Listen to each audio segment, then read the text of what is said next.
Hello friends, welcome back to my channel lava lifestyle. ಬನ್ನಿ ಇವತ್ತು ತಿಳಿ ಸಾರು ಮಾಡೋದು ಹೇಗೆ ಅಂತ ನೋಡೋಣ. ಮೊದಲಿಗೆ ಬೇಕಾಗಿರೋ ಇಂಗ್ರೀಡಿಯೆಂಟ್ಸ್: 2 ಟೊಮೆಟೊ, 2 ಈರುಳ್ಳಿ, ನಿಂಬೆಹಣ್ಣು ಗಾತ್ರದಷ್ಟು ಹುಣಸೆಹಣ್ಣು, 1 ಕಪ್ ಆಗೋಷ್ಟು ಬೇಳೆ, ಉಪ್ಪು ಹಾಗೂ ಸಾಂಬಾರ್ ಪೌಡರು. ನೀವು 4 ಜನಕ್ಕೆ ಮಾಡ್ತೀರಿ ಅನ್ನೋದಾದರೆ 2 ಕಪ್ ಬೇಳೆನ ತಗೋಬೋದು. ನಾವೀಗಿಲ್ಲಿ 4 ಜನಕ್ಕೆ ಮಾಡ್ತಿದ್ದೀವಿ, ಹಾಗಾಗಿ 2 ಕಪ್ ಬೇಳೆ ತಗೊಂಡು ಅದನ್ನು ಚೆನ್ನಾಗಿ ತೊಳೆದು ಬೇಳೆ ಮುಳುಗೋ ಅಷ್ಟು ನೀರನ್ನ ತಗೊಳ್ಳಿ. ನೋಡಿ ಫ್ರೆಂಡ್ಸ್, ಇದು ಈಸಿಯಾಗಿ ಮಾಡ್ಬೋದು. ಈ ಸಾಂಬಾರು ವರ್ಕ್ಗೆ ಹೋಗಿ ಬಂದರೆ ಸಂಜೆ ನಿಮಗೆ ಏನು ಡಿನ್ನರ್ ಮಾಡ್ಬೇಕಂತ ಗೊತ್ತಾಗಿಲ್ಲ ಅಂದರೆ ಈ ಸಾಂಬಾರನ್ನ ಈಸಿಯಾಗಿ ಮಾಡ್ಕೋಬೋದು ರೈಸ್ಗೆ. ಬನ್ನಿ ಈಗ ನೆಕ್ಸ್ಟ್ ಸ್ಟೆಪ್ಪು. ನಾವು ಹಚ್ಚಿಟ್ಕೊಂಡಿದ್ದಂಥ ಈರುಳ್ಳಿ ಹಾಗೂ ಟೊಮೆಟೋನ ಸೇರಿಸ್ಕೋಬೇಕು. ಟೊಮೆಟೋನ ಏನು ಹಚ್ಕೊಳ್ಳೋದು ಬೇಡ, ಹಾಗೇನೆ ಸೇರಿಸ್ಕೋಬೋದು.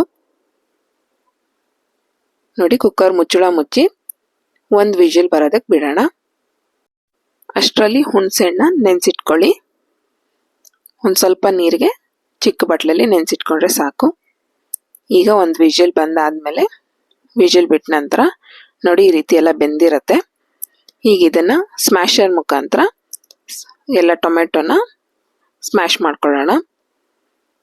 ನೀವು ಬೇಕಂದರೆ ಬೇರೆ ಬಟ್ಲಿಗೂ ಸೇರಿಸ್ಕೊಂಡು ಟೊಮೆಟೊ ಮಾತ್ರ ಎತ್ಕೊಂಡು ಸ್ಮ್ಯಾಶ್ ಮಾಡ್ಕೋಬೋದು, ಇಲ್ಲಾಂದರೆ ಕುಕ್ಕರ್ ಒಳಗಡೆನೆ ಈ ಥರ ಸ್ಮ್ಯಾಶ್ ಮಾಡ್ಕೋಬೋದು.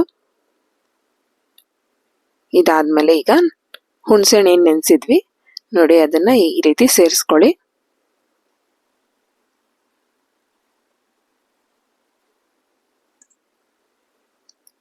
ಇದಾದ್ಮೇಲೆ ಈಗ ನಾವಿಲ್ಲಿ 2 ಸ್ಪೂನ್ ಅಷ್ಟು ಸಾಂಬಾರ್ ಪೌಡರ್ನ ಸೇರಿಸ್ಕೊತಾ ಇದ್ದೀವಿ.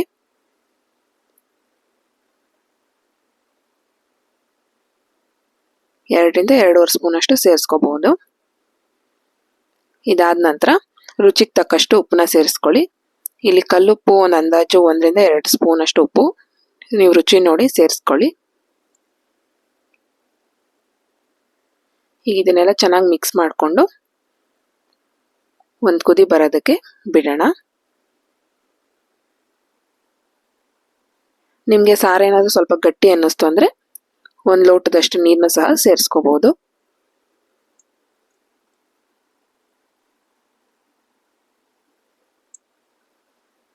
ನೋಡಿ, ಈ ಕನ್ಸಿಸ್ಟೆನ್ಸಿ ಇದ್ರೆ ಕರೆಕ್ಟ್ ಆಗಿರುತ್ತೆ.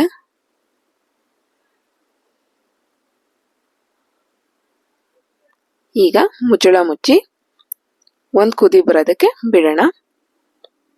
ಅಷ್ಟರಲ್ಲಿ ಇನ್ನೊಂದು ಪಾತ್ರೆಯಲ್ಲಿ 2 ಸ್ಪೂನ್ ಎಣ್ಣೆ ಸೇರಿಸಿ ಅದಕ್ಕೆ ಸಾಸಿವೆನ ಹಾಕಿ, ಸಾಸಿವೆ ಸಿಟ್ಲಿದ ನಂತರ ಕರಿಬೇವನ್ನ ಸೇರಿಸ್ರಿ.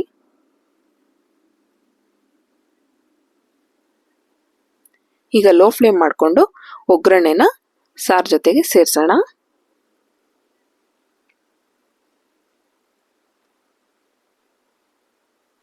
ನೋಡಿ, ಈ ರೀತಿ ಮಾಡಿಕೊಂಡ್ರೆ ಬಿಸಿ ಬಿಸಿಯಾದ ತಿಳಿ ಸಾರು ರೆಡಿ. ಇದನ್ನ ಬರೀ ಬೇಳೆ ಹುಳಿ ಅಂತಾನೂ ಕರಿತೀವಿ. ನೋಡಿ, ಈಸಿಯಾಗಿ ಆಗತ್ತೆ. ನೋಡಿ, ಈಗ ಸ್ವಲ್ಪ ಕೊತ್ತಂಬರಿ ಸೊಪ್ಪು ಸೇರಿಸ್ಕೊಂಡ್ರೆ ಸರ್ವ್ ಮಾಡೋದಕ್ಕೆ ರೆಡಿ ಇರುತ್ತೆ. ಬಿಸಿ ಅನ್ನ ಮಾಡಿಕೊಂಡ್ರೆ ಅದಕ್ಕೆ ಸ್ವಲ್ಪ ತುಪ್ಪ ಹಾಕೊಂಡು ತಿಂದರೆ ಸೂಪರಾಗಿ ಬ್ಯಾಟಿಂಗ್ ಮಾಡ್ಬೋದು. ಕಮೆಂಟ್ ಮಾಡಿ ತಿಳಿಸಿ ನೀವು ಮಾಡಿದ್ರಾ, ಹೇಗಾಗಿತ್ತು ಅಂತ.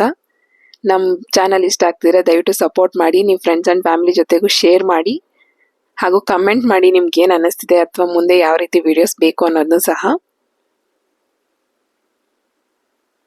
ಸಬ್ಸ್ಕ್ರೈಬ್ ಮಾಡಿಕೊಂಡು ನಮ್ಮ ಚಾನಲ್ನ ಸಪೋರ್ಟ್ ಮಾಡಿ ಫ್ರೆಂಡ್ಸ್. ನೋಡಿ, ಇಲ್ಲಿ ನಾವೀಗ 1 ಸ್ಪೂನ್ ತುಪ್ಪ ಸೇರಿಸಿ ಸರ್ವ್ ಮಾಡ್ತಾ ಇದ್ದೀವಿ.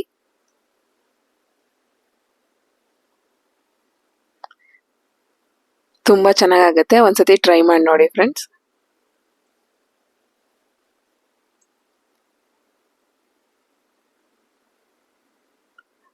ಓಕೆ, ಇಲ್ಲಿ ತನಕ ನಮ್ಮ ವಿಡಿಯೋ ನೋಡಿದ್ದಕ್ಕೆ thank you for watching friends. ಇದೇ ರೀತಿ ಸಪೋರ್ಟ್ ಮಾಡ್ತೀರಿ ಹಾಗೂ ಸಬ್ಸ್ಕ್ರೈಬ್ ಮಾಡ್ಕೊಳ್ಳಿ. ನಿಮ್ಮ ಫ್ರೆಂಡ್ಸ್ ಆ್ಯಂಡ್ ಫ್ಯಾಮಿಲಿಗೂ ಹೇಳಿ ಸಬ್ಸ್ಕ್ರೈಬ್ ಮಾಡ್ಕೊಳ್ಳೋಕ್ಕೆ. Thank you for watching friends. See in the next vlog. Bye.